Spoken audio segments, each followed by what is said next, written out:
Lead and Empower Her with Dr. Julie Ducharme, the show that takes you around the world to share interviews with some of the most successful and relevant people on the planet. Hear their stories and get the most important business lessons they have learned on their road to success, and get exclusive advice on how to implement their success into your life and business. Lead and Empower Her with Dr. Julie Ducharme is brought to you by the Strategic Advisor Board and your host, Dr. Julie Ducharme. Hey, are you looking to scale your business from 5 figures to 6 figures or 6 figures to 7 figures? If you are, I have the perfect thing for you. What I want you to do today is I want you to go download a book. This book is going to take you through my 3-pillar system. It's 100% free. All you have to do is go to growfast.cash. I say again, go to growfast.cash, and you're going to be able to download my free international best-selling book, which is called Be Good, Be Brief, Be Gone. You can take that book. It's going to help you scale your business to the next level. Again, go download it. Be good, be brief, be gone. Growfast.cash. I say again, growfast.cash. Enjoy. Hi, welcome to She's CEO podcast. I'm Dr. Julie Ducharme, back for another episode. And I know I say this every episode, but I love this because I get to interview women from around the world who are doing amazing things in their jobs as women in all types of roles, from CEO, CFO, and anything in between there. So I'm really excited for our guest today. Before I get too far in, though, I want to remind all of you that we have some She Talks events coming up. In March 1st, the first day of Women's History Month, we will be having a She Talks in Coronado, California. And we are inviting our international sisters from around the world. So we're really excited for that event that's coming up. On April 5th, we're having our first mini She Talks event, this is something new for us. These are mini events that can be licensed around the nation and actually around the world now. And that's going to be happening on April 5th.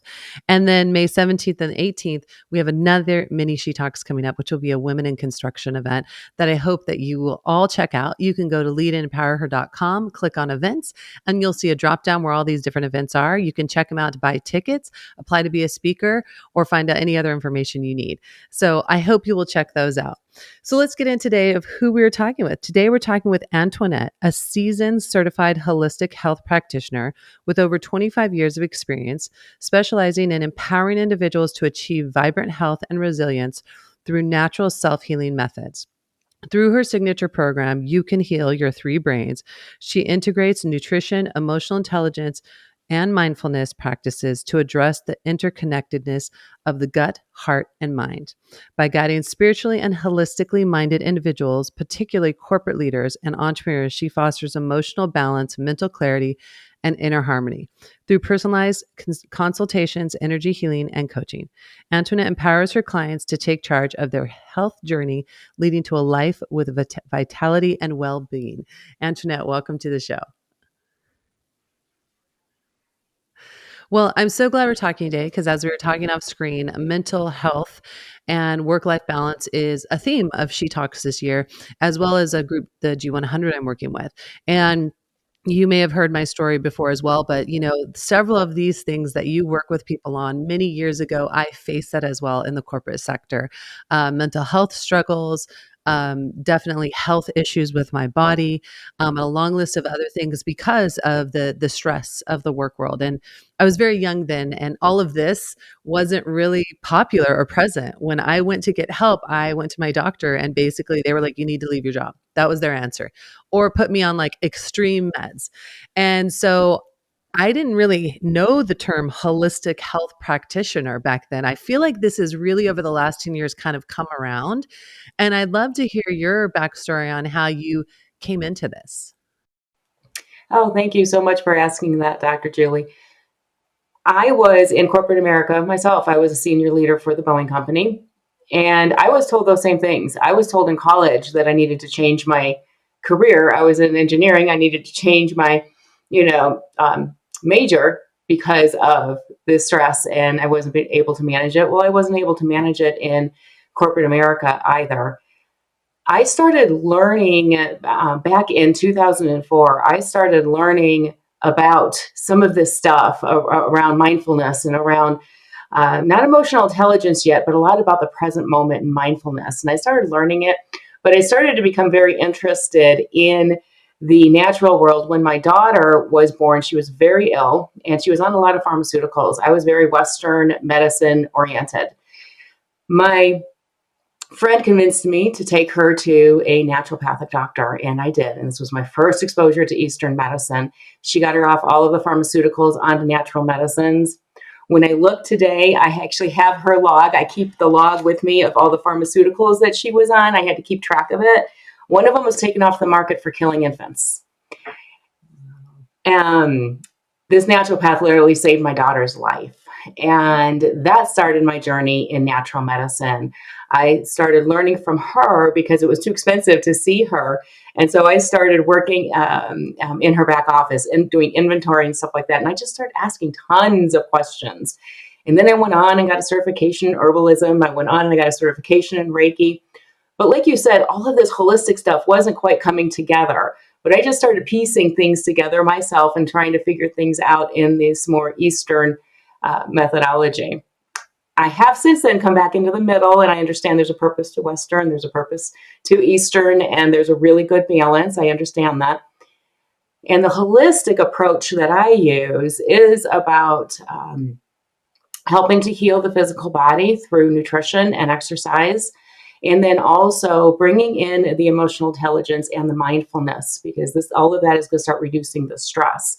We could do everything we want with the physical body, but if we're not managing some of our more what I call quantum bodies, then I graduated my bachelor's degree from Quantum University, and so I know a lot about quantum biology, and I do incorporate that now into my programs.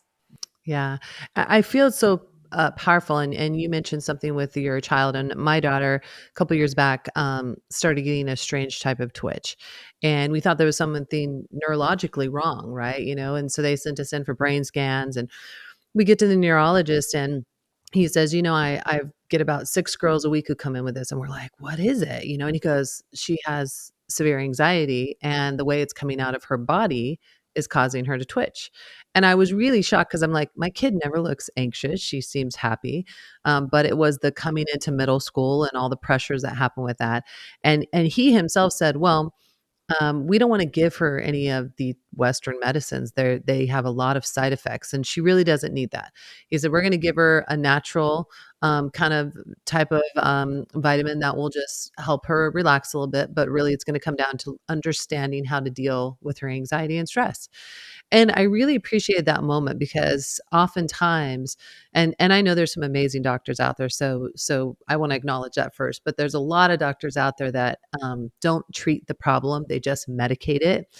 And very often, I feel as we talked off screen, a lot of people know my story. In that time when I was in a job that was incredibly stressful, and I'd never really dealt with a stress level like that before. I mean, my hair was falling out.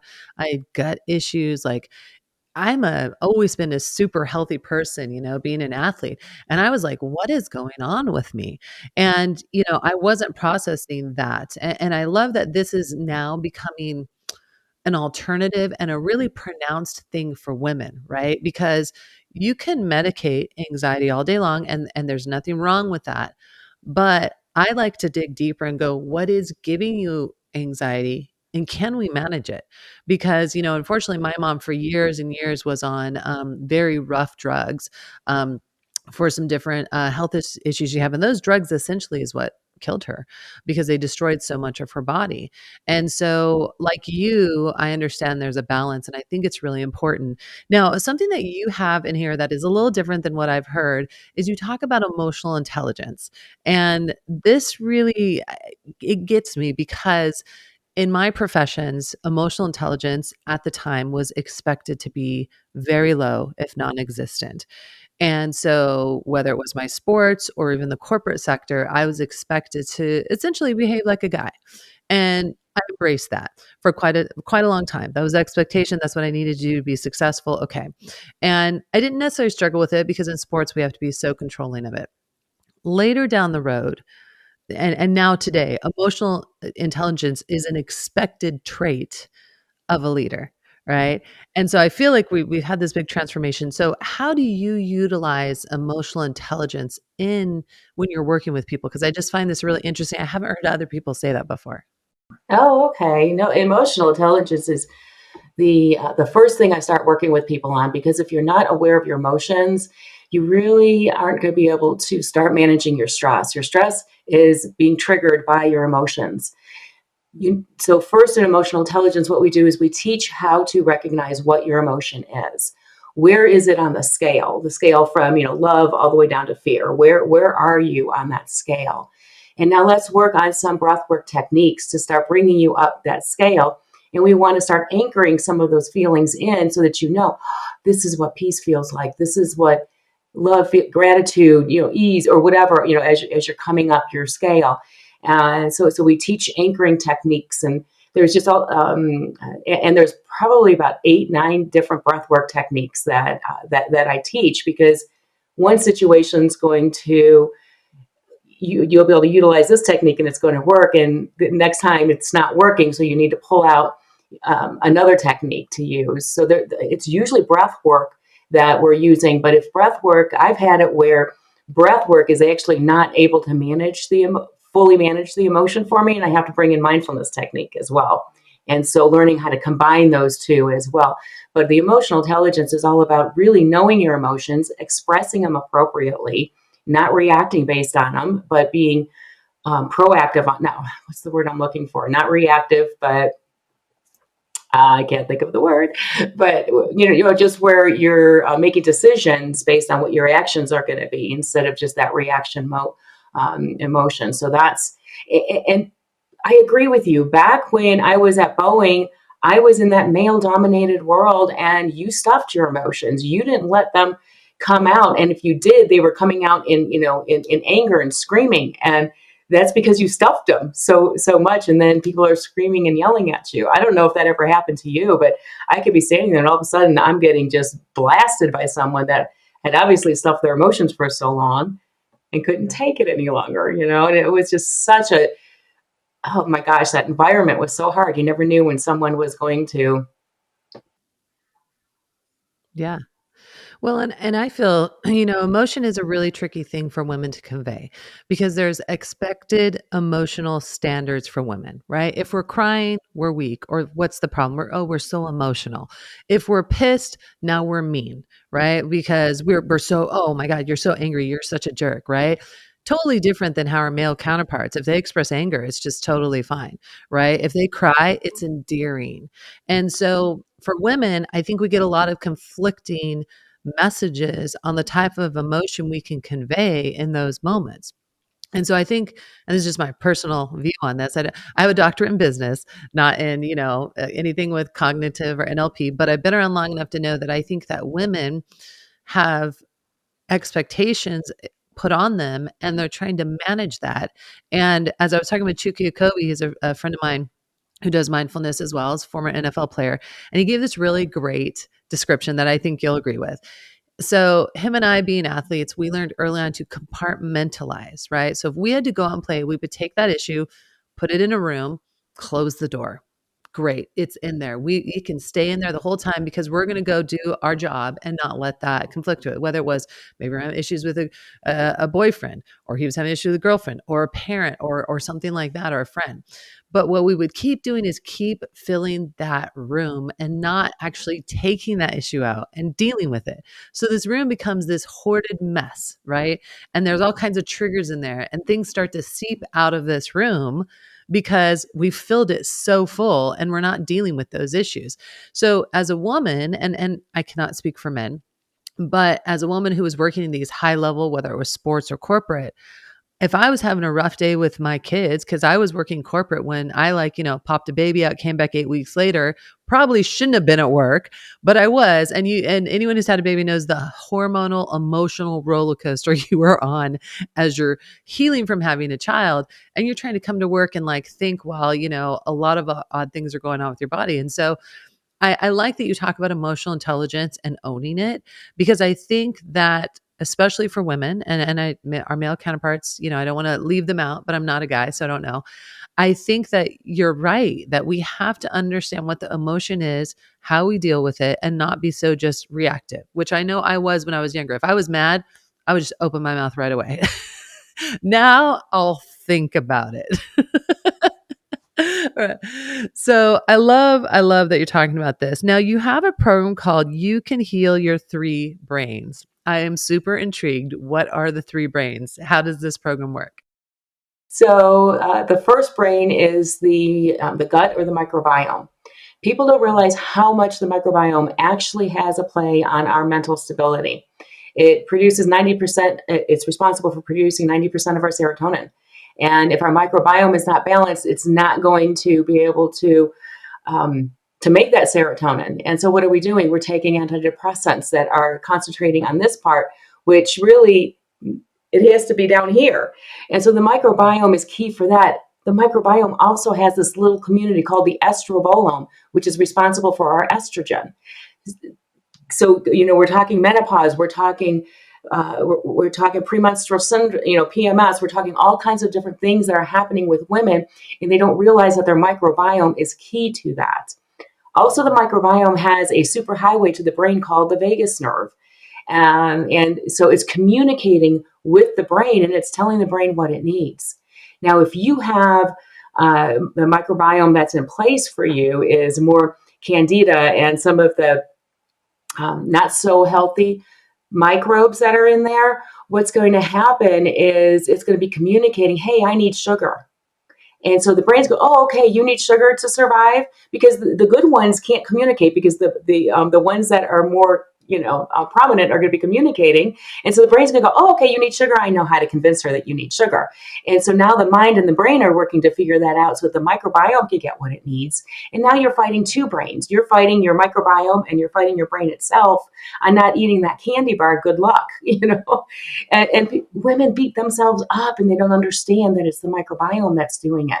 They don't understand that they're fighting their microbiome brain, and they're fighting their gut brain, and they're fighting this brain here. The other thing about the gut is that's where our instincts are at.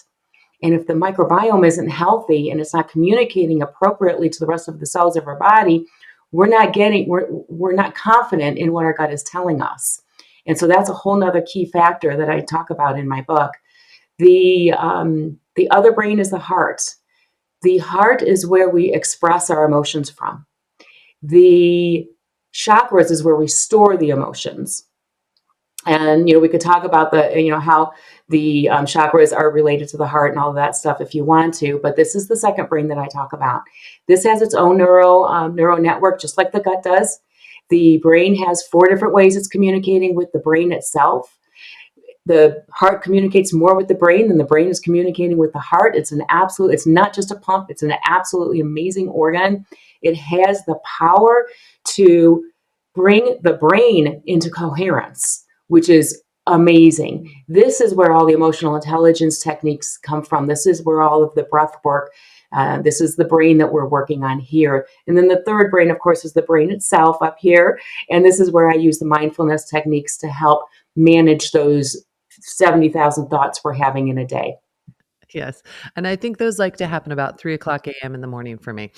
Yes. I wake up. Looking to grow your business beyond 5 figures, 6 figures, 7 figures plus? What I want you to do is go download this book. The title is called Be Good, Be Brief, Be Gone. It will help you grow your business past 5, 6, and 7 figure. Go download the book today. Growfast.cash. I say again, growfast.cash, and download the book for absolutely free. I hear you. Well, I appreciate you explaining that, because that is really powerful. And as you're explaining it, I was thinking back to different situations of stress that I had where my body was physically doing crazy stuff. And of course, now I'm in the part of my life where I'm hitting perimenopause, and you want to talk your body doing crazy stuff. Like, I feel like my body was like, let me just go to the internet, look at the list of 3 million things that can happen to you, and just go check. And so it's been an interesting journey. And like you, I've looked to more of holistic health because the recommendations by the doctors were really things that I just thought weren't going to be great for my body. And so I've worked really hard, and I'm having, I want to say, fun figuring, like talking to girlfriends, talking to holistic, just going down the list and getting the recommendations. And I know everyone's different. And I think this might be something that you can comment on too, is all of our bodies are different. So maybe what works for one person isn't going to work the same for another. And I feel oftentimes, and like I said, I have some wonderful friends who are doctors, so nothing against the wonderful Western doctors, but oftentimes I feel we just give one thing that's supposed to fix everything on that. And so I think my favorite thing, and you'll probably appreciate this, is I started every 6 months going to get checkups, right? Because at the time I couldn't figure out that I had perimenopause. I just knew something didn't feel right with my body. So we'd go in, we'd do all the blood work. Doctor would go, well, you're between 1 and 100. You're fine. And I'd go, I don't feel fine. Well, your blood work's fine, your blood pressure's fine, your heart's fine, everything's fine, but I don't feel fine. Right. And so I finally had a friend that went, between 1 and 100 is a really big, long number. Maybe you've always been a 60 and now you're a 40, right? And there is a big difference in that. At the time, I wasn't figuring out that obviously I was in perimenopause, and all those things that were happening were really, it took a lot of research on my own, a lot of talking to girlfriends, talking to holistic practitioners like yourself to finally go, okay. My doctors were just like, if you have perimenopause, like you might have it for 10 years, good luck. And I was like, that's it. That's it. But I think as women, and I don't know if you do this, but oftentimes we leave our health to last. Like something's bothering us. And I can't tell how many girlfriends would be like, yeah, I've had that lump for like 6 months. I've been meaning to go in. And I'm like, what do you mean you've been meaning to go in? Like, well, I've been so busy. And I find that oftentimes we do that. We kind of ignore pains or aches, or because we're like, well, it's just, it's fine. And so I feel today now more than ever. And I feel a lot of this in our She Talks group. Just this last year, we've had 3 women who got breast cancer and thank God survived breast cancer. And then we've had several other women who have hit some really tough health challenges. And it's been a real eye-opening of how important it is for us to look at our health and where we're at and what we're doing. And I think, like you said, the balance of it. Now, you have a book coming out. Well, first, I want to give you a cheer. You're working on your PhD. You're supposed to finish next May. So I remember that. I can't believe it's been this long. I think I got my doctorate back 30. I think I was 30, and I just had my first kid. So that was really fun. I literally was going in labor. You're going to love this story. And I'm saying to my husband, I'm in the hospital, I'm in labor, and I'm like, you need to submit my dissertation for me. Like that was what was happening in the room while I was in labor. And it was very comical. I was like, submit the dissertation. Because I was like, it has to go in before I have this baby. I love it. So it was very interesting. But a cool thing was when I walked across the stage, my mom was holding my daughter, who was a chubby little, I don't even know if she was 1. But anyway, there's a picture of her holding her when I'm walking across the stage. So I just remember that vividly. And I also remember that the doctorate process is kind of like a grieving process. Like 1 minute you're happy, the next minute you're crying, the next minute you're in disbelief, because it's such a rigorous process. I think it's like 3% of people get doctorates. So I just want to give you a cheer on that. And I know you have 1 year left, so that's a process. You can always call me and chat, and I will definitely have emotional intelligence for you on getting your doctorate. Going, yeah. Now, what is the PhD going to be in? It's going to be a naturopathic medicine. So I will be a naturopathic doctor. And it's from Quantum University. And so it is based on quantum health, quantum biology. Awesome. Well, I'm excited for you on that. But let's talk about your book. Your book is coming out, I have down here, end of Q1 in 2025. So let's chat about that. And like I said, don't give all the secrets away, but what can people be expecting and what's the best place they can find it? Yeah, so I am going to have it published on Amazon. It's going to be called, right now this is the title. I'm thinking it'll stick, but it's called The Quantum Blueprint. And it's about creating your own blueprint. Like you were talking about, is we do have our own blueprint that is ours, and our quantum field knows what that blueprint is. The whole point in quantum biology is reaching that blueprint and bringing it back to the physical form so that we can be healthy again. The book is going to be about the three brains. It is going to teach how each of the three brains are actually connected, entangled with what's called as a quantum body, and how that entanglement is working, and how we can work with the quantum body to help in the physical realm. And so it gives breath work. So it is going to talk about emotional intelligence, because, for instance, the heart is entangled with what's called as the vital body. And so the vital body is where the chakras are at. That's why I was talking about before. We store our emotions in the chakras, but we express our emotions through our heart. There's that connection there.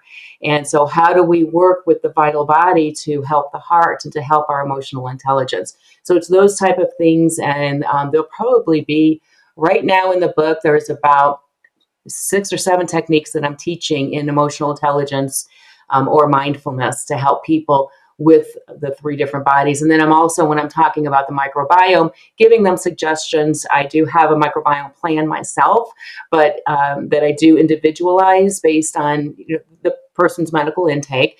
But if they want to go out there and figure it out themselves, they can. I give them the means to do that if they don't want to actually come to me for it. So I'm trying to get it out there so that people can maybe start understanding this and start working with it themselves. In my program itself, there's probably 14, 15 techniques, because you do need a pretty wide range of tools in the tool belt that you can pull from at any time, depending upon the situation.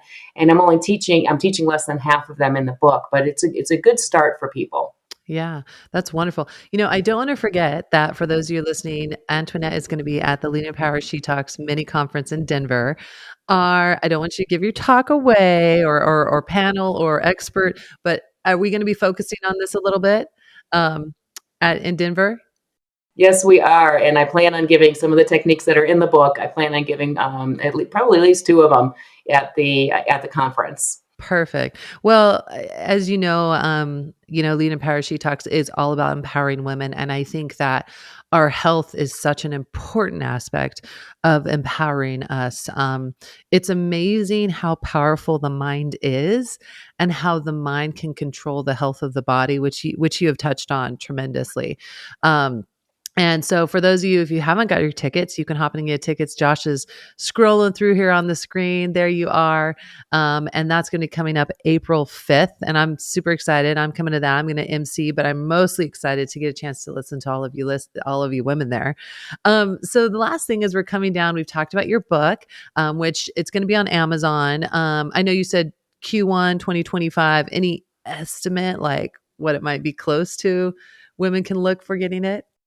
I'm actually hoping I can have the book at the conference. Oh, that'll be good. That'll be good. Well, I just want you to know that every She Talker that I get a book from, I read their book. And we were in the process of moving, and I had all these read books from all the She Talkers, and I couldn't throw them out. And I was like, well, I know I've read them all, but I can't throw them out. I have to keep them. So I hopefully it will be there. I'll definitely grab one of those and get you to sign it. It'll be so cool. So the last thing I always ask all women, and I love this reflective side of it because I think about this all the time. If I could go back to my younger self, and you can think whatever it is, high school, college, whatever age, what would you tell your younger self that might help you move through these processes? I think the most important thing that I would try and get across to my younger self is always try and bring yourself to the present moment. The present moment is where you create from. And when you're in the past or in the future, in the past, you're with guilt, your shame, your pain. When you're feeling that, you're siphoning your energy from the present moment into the past.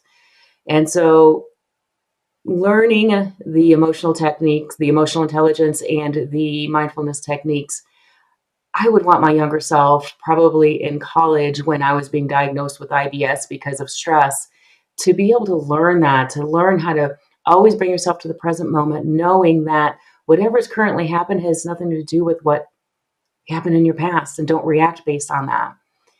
So that is actually one of the most important things for me, is teaching people how to stay in the present moment. That's powerful. Thank you for sharing that. I think that's great advice. How often do we think about, I wish I would have done this if I'd just done that, or maybe if I'd said this, or if I'd done it different, it'd turn out different. And you're right. Like whatever it is, it's done and over with, and living in the present. So powerful.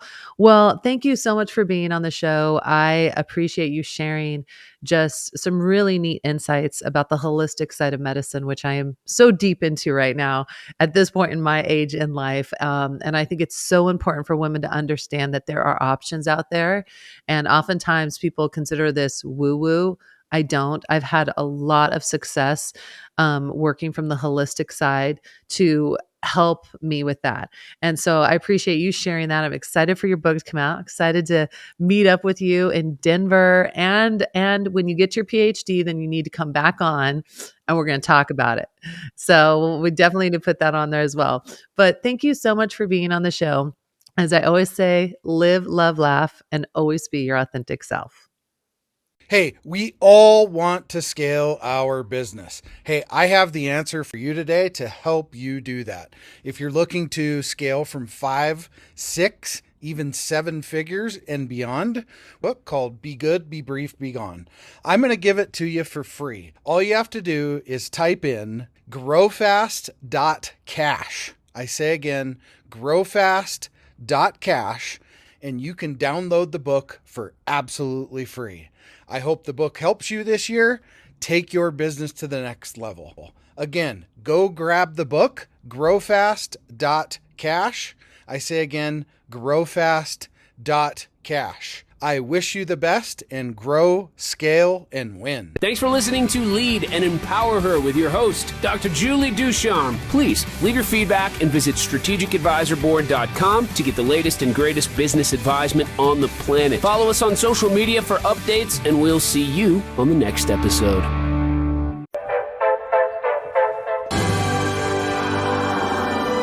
There it is.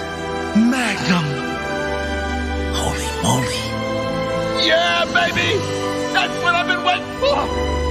Dear God, it's beautiful.